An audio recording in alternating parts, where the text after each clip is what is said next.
Subject Hindi है, lesson 4 है और टॉपिक है मौखिक अभिव्यक्ति।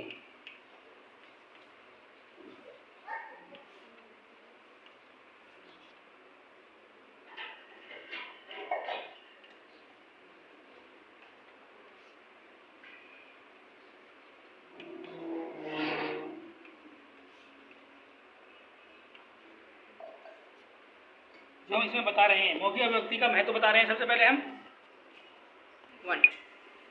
तो हम जो बता रहे हैं मौखिक अभिव्यक्ति का महत्व। मौखिक अभिव्यक्ति को उच्चारित मौखिक भाषा में ही किया जाता है।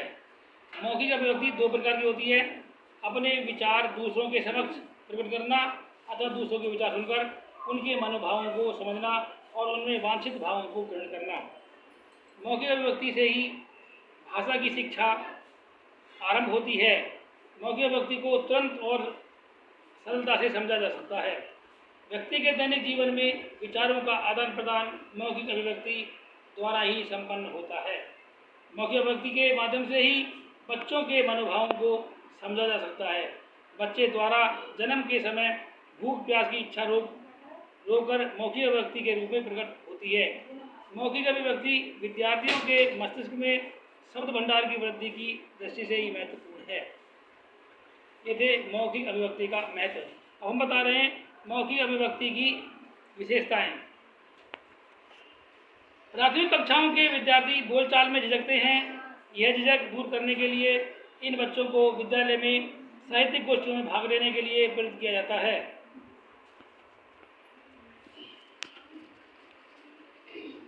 अच्छा जी, नंबर 2, मौखिक अभिव्यक्ति के लिए उच्चारण की शुद्धता बहुत आवश्यक है। बच्चों को प्रारंभ से ही शुद्ध उच्चारण के लिए प्रेरित करना चाहिए।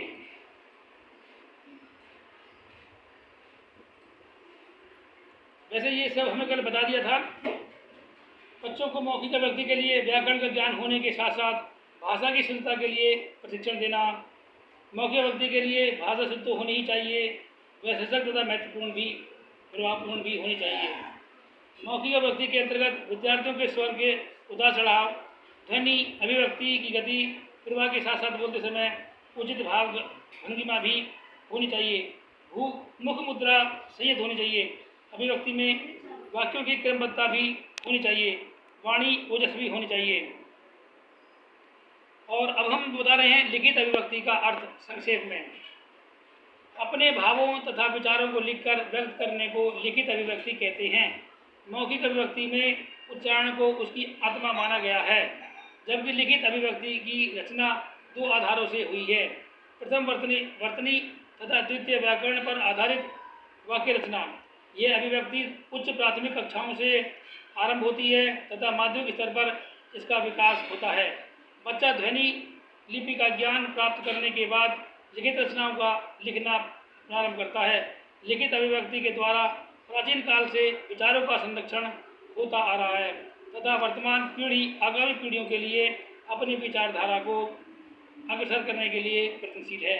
लिखित अभिव्यक्ति के अनेक रूप हैं, जैसे पत्र लेखन, निबंध लेखन, आत्मकथा लेखन, कहानी लेखन, नाटक लेखन आदि। लिखित अभिव्यक्ति का तात्पर्य अपने भावों तथा विचारों को क्रमबद्ध रूप से लिपिबद्ध करना है। लोबार्न का कथन है कि सुंदर लेख विचारपूर्ण संभाषण है। लिखित अभिव्यक्ति का महत्व। मानव विचारों की अभिव्यक्ति स्थायी रहे तथा अन्य व्यक्ति उसका अध्ययन कर सकें, इसलिए लिखित अभिव्यक्ति अत्यंत महत्वपूर्ण है। मानव अपने विचारों, अनुभवों तथा कल्पना को लिखित अभिव्यक्ति द्वारा चिरकाल से संचित करता आ रहा है, जो ज्ञान के भंडार के रूप में ग्रंथों में सुरक्षित है। विद्यार्थी की शैक्षिक योग्यता का मूल्यांकन की लिखित अभिव्यक्ति के द्वारा संभव होता है। लिखित अभिव्यक्ति के उद्देश्यों पर प्रकाश। लिखित अभिव्यक्ति के उद्देश्य। विद्यार्थी जब अपनी भाषा को लेखन द्वारा व्यक्त करता है तो अग्रलिखित उद्देश्यों की पूर्ति होती है। नंबर 1, लिपि, शब्द, मुहावरों इत्यादि का चयन। विद्यार्थियों में शब्द ज्ञान कोश में वृद्धि। विद्यार्थियों में विषयानुकूल भाषा शैली तथा विचारों का ज्ञान। सुंदर, स्पष्ट तथा सुडौल अक्षर लिखने में निपुणता। वर्तनी, वाक्य रचना तथा विराम चिन्हों इत्यादि का ज्ञान और बच्चों में लेखन के प्रति उत्साह का संचार। लिखित अभिव्यक्ति द्वारा विचारों का संरक्षण एवं संवर्धन। संस्कृति, रीति रिवाज, परंपराओं का आगामी पीढ़ी में हस्तांतरण और बौद्धिक तथा मानसिक विकास में सहयोगी, चिंतन व मनन करने में उपयोगी, विश्व में ज्ञान विज्ञान से परिचय और साहित्य के कोष में वृद्धि, विभिन्न देशों तथा विभिन्न समाजों से संपर्क।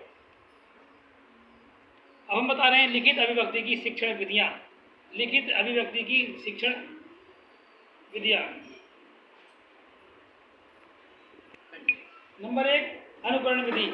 अध्यापक द्वारा श्यामपट्ट अथवा कॉपी पर अक्षर लिखकर बच्चों से अनुकरण द्वारा उन अक्षरों को लिखने को कहता है। मॉन्टेसरी पद्धति। इस पद्धति में प्लास्टिक, गत्ते, लकड़ी से निर्मित अक्षरों को दिखाकर बच्चों को पढ़ने व लिखने का अभ्यास कराता है।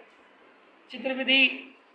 चित्र विधि द्वारा चित्रों के नीचे लिखे अक्षर दिखाकर बच्चों को लिखने का अभ्यास कराया जाता है। पढ़ो फिर लिखो विधि। इस विधि में पढ़ने का अभ्यास कराया जाता है, फिर लिखने को कहा जाता है। बच्चों के समक्ष पूरा वाक्य लिखकर रख देते हैं, फिर एक एक शब्द को देखकर वह लिखता है और फिर वाक्य से मिलाकर देखता है और अशुद्धियों को सुधारता है। रचनात्मक विधि। इस विधि में बच्चों के समक्ष अक्षरों को अलग अलग भागों में विभाजित कर देते हैं, फिर उन्हें जोड़कर अक्षर बनाना सिखाया जाता है। सुंदर लेखन के गुण। क्या हैं सुंदर लेखन के गुण? सुलेख सुंदर लेख को कहते हैं। सुंदर लेख को लिखाने के लिए निम्नलिखित उपाय काम में लाए जा सकते हैं। नंबर 1, उपयुक्त वातावरण। बच्चों के बैठने का स्थान स्वच्छ, हवादार तथा प्रकाशमान होना चाहिए। वहाँ शोरगुल बिल्कुल नहीं होना चाहिए। बैठने का ढंग। लेखन के समय बच्चे को सीधा होकर बैठना 8-9 इंच ऊपर होना चाहिए ताकि लिखते समय झुकना न पड़े। कागज की आंखों से दूरी। कागज और आंखों के बीच 10-12 इंच का फासला होना चाहिए। कलम पकड़ने की विधि। कलम को पॉइंट अर्थात नोक से 1 इंच ऊपर पकड़ना चाहिए। अक्षरों की बनावट। अक्षर सुडौल अर्थात बड़े होने चाहिए। उनकी बनावट बिल्कुल साफ होनी चाहिए। सीधी लिखावट। अक्षरों की सीध ऊपर से एक जैसी होनी चाहिए। अक्षरों की सीध ऊपर से एक जैसी होनी चाहिए, ऊपर नीचे नहीं होनी चाहिए। लिपि। अनुस्वर, विराम, अर्धविराम, हलंत, मात्राओं का प्रयोग बच्चों को सिखाया जाना चाहिए। अभ्यास। लिखने का अभ्यास करने के लिए बच्चों को प्रेरित किया जाना चाहिए। ये थे हमारे सुंदर लेखन के गुण। 1, लेखन कार्य करते समय कागज और आंखों के बीच की कितनी दूरी होनी चाहिए? लेखन कार्य करते समय कागज और आंखों के बीच 12 इंच दूरी होनी चाहिए। लिखते समय बच्चों की कुर्सी तथा लिखने की मेज का प्रयोग करना चाहिए या किसी अन्य वस्तु को मेज और स्टूल का रूप दिया जा सकता है। लिखते समय कागज की स्थिति, लिखना सीखने वालों का लिखने का ढंग, लिखाई के प्रकार, कलम पकड़ने का ढंग, बाएं हाथ का उपयोग आदि सभी बातों पर ध्यान देना आवश्यक होता है। लिखते समय छात्र को सीधा और संतुलित रहना चाहिए। जांघ सीधी, नीचे का भाग लंब रूप और पैर फर्श के पर टिके हुए होने चाहिए। प्रारंभ में बच्चों को श्यामपट्ट पर लिखना सिखाना चाहिए। सदा सीधा लिखना चाहिए। तिरछे लिखने से कंधे की बनावट पर प्रभाव पड़ता है। लिखने के लिए सीधी लिखावट सबसे अच्छी होती है क्योंकि इस लिखावट में बालक का आसन ठीक रहता है और ये लेख अपेक्षाकृत अधिक स्पष्ट व पठनीय होता है। इसमें आंखों पर जोर नहीं पड़ता है क्योंकि शब्द दोनों आंखों से समान दूरी पर होते हैं। बालक इस लिखावट को कुर्सी पर सीधा बैठकर और कागज को मेज के किनारों पर समानांतर रखकर लिखता है। लिखते समय यह भी आवश्यक है कि समय समय पर बाएं हाथ से कागज को सीधा किया जाए तथा दाएं हाथ का प्रयोग कागज को ऊपर नीचे खिसकाने व पलटने में करना चाहिए। ये था हमारा लेखन कार्य करते समय कागज और आंखों के बीच की दूरी। अगला प्रश्न बनता है, पढ़ते समय पुस्तक की दूरी कितनी होनी चाहिए? पढ़ते समय बालकों को सीधा बैठना चाहिए। पुस्तक आंखों से करीब 12 इंच की दूरी होनी चाहिए और पुस्तक को 50 डिग्री के कोण पर पकड़ना चाहिए। सिर को आराम की स्थिति में रखने के लिए पुस्तक को आँख की सीध में रखना चाहिए। यदि पुस्तक को आँख के अधिक पास रखा जाएगा तो आँख पर अधिक जोर पड़ेगा व निकट दृष्टि दोष उत्पन्न होने की संभावना बढ़ जाएगी। श्रोणि प्रदेश का सीट पर पूरा टिका होना चाहिए। सीट पर आगे फिसलने से शरीर का पूरा भार रीढ़ पर पड़ता है और पढ़ते समय अनुचित आसन से आंखें खराब होती हैं। वक्त सिकुड़ता है, श्वसन ठीक से नहीं होता, व शारीरिक विकृति हो जाती है। लास्ट क्वेश्चन हमारा लेसन 4 का, मौखिक लेखन का महत्व बताइए। किसी वस्तु, घटना, विषय या वातावरण के संदर्भ में हम जो कुछ भी मौलिक ढंग से सोचते हैं, जो विचार हमारे मन में आता है, उसकी कल्पना में जो चिंतन चलता है तथा जिन्हें हम शब्दों और वाक्यों की सहायता से मौलिक या लिखित रूप से व्यक्त करते हैं, वह स्वतंत्र अभिव्यक्ति कहलाती है। आज के लिए इतना ही। धर्मेंद्र कुमार शर्मा,